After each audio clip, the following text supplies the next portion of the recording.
दोस्तों नमस्कार। बिहार में विगत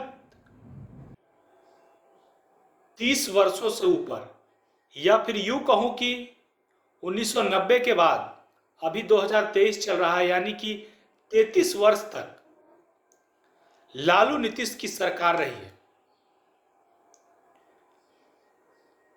पिछड़ा के नाम पर शासन दोनों करते रहे। अच्छी बात है, समाज में जिन लोगों की भागीदारी उस समय नहीं थी, लालू यादव सामाजिक न्याय के नाम पर जीत करके आए। उस समय भारतीय जनता पार्टी ने भी उनको सपोर्ट किया था, लेकिन उसके बाद लालू प्रसाद यादव धीरे धीरे एक जाति समुदाय तुष्टीकरण की राजनीति और उसके बाद फिर यूं कहूं तो परिवारवाद की राजनीति करते आए और बाद में वो केवल और केवल अपने परिवार की राजनीति पर निर्भर हो गए। उन्होंने अपनी राजनीति में केवल परिवार को ही बढ़ाया। अभी देखा जाए तो उनके परिवार से 4 व्यक्ति राजनीति में हैं।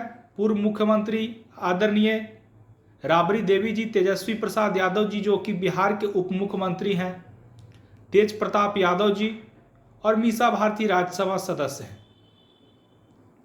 लालू यादव कन्विक्टेड है तो वह राजनीति नहीं कर सकते और उनकी तबीयत भी ठीक नहीं रहती है। हम भगवान से दुआ करते हैं कि उनके सेहत में सुधार हो। लेकिन इसके उलट देखा जाए तो बिहार में उसके बाद नीतीश जी का आगमन होता है। नीतीश जी लंबे समय तक बिहार के मुख्यमंत्री बने हुए हैं और वह बिहार में एक कीर्तिमान स्थापित कर रहे हैं कि चाहे पार्टी कोई भी जीते, लेकिन मुख्यमंत्री नीतीश कुमार ही बनेंगे। यह अपने आप में अद्भुत मैजिक है, यह हर कोई नहीं कर सकता है। नीतीश कुमार की इसी मैजिक के बदौलत या वजह से उन्हें बिहार में पलटू राम की संज्ञा दी गई है।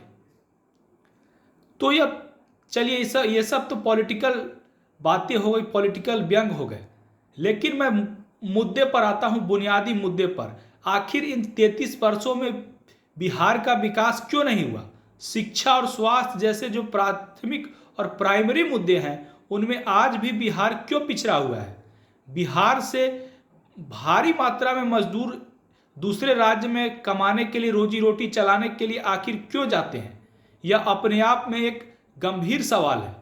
तो नीतीश कुमार आज भी बिहार को विशेष राज्य का दर्जा की मांग करते हैं। तो उन्होंने यह जो 2005 से देखा जाए तो 18 सालों की राजनीति में उन्होंने शासन में उन्होंने बिहार का कितना विकास किया कि उन्हें अब पिछड़ा विशेष राज्य का दर्जा चाहिए। विशेष राज्य का दर्जा मिले तो बिहारी होने के नाते हम उसका समर्थन करते हैं और खुशी होगी। लेकिन आपने इन 18 वर्षों में बिहार को गर्त में ढकेल दिया।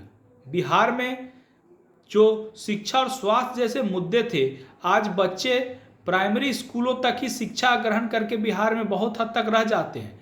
इसके लिए कौन जिम्मेदार है? इसके लिए वही नीतीश कुमार की शासन प्रणाली और उनका जो काम करने का रवैया है, वही तौर तरीके जिम्मेवार रहे। 2005 से 2010 तक का शासनकाल तो अच्छा रहा, लेकिन उसके बाद बिहार में कभी भी राजनीतिक स्थिरता नहीं रही। नीतीश कुमार कभी इस दल में तो कभी उस दल में, कभी भाजपा में तो कभी राजद में पलटते रहे। इसी कारण बिहार का विकास नहीं हुआ और उनके राजनीतिक विरोधी उन्हें पलटू राम की संज्ञा देते हैं। कभी नीतीश कुमार अपने चाचा कहलवाने पर खुशी व्यक्त करते हैं, उन्हें तेजस्वी यादव कभी चाचा कहते हैं तो फिर उन पर राजनीतिक कटाक्ष करते हैं। नीतीश कुमार का गुस्सा भी इन दिनों, पहले जब सरकार बनी थी 2020 में, तो नीतीश कुमार तेजस्वी यादव पर किस प्रकार से भड़क गए थे और फिर उन्हीं की गोद में जाकर के बैठ गए हैं। और बिहार में जो अभी कानून व्यवस्था की स्थिति है वो लचर है एवं बद से बदतर है। खैर, हम उम्मीद करते हैं कि बिहार में एक बहुत ही सुनहरा भविष्य हो बिहार वासियों का। इसी कामना के साथ चाहे बिहार में जिसकी भी सरकार हो, लेकिन मुझे लगता है कि नीतीश कुमार की सरकार यह अब कर नहीं पाएगी। इसके लिए बहुत ज़रूरी है कि भारतीय जनता पार्टी की सरकार बिहार में बने।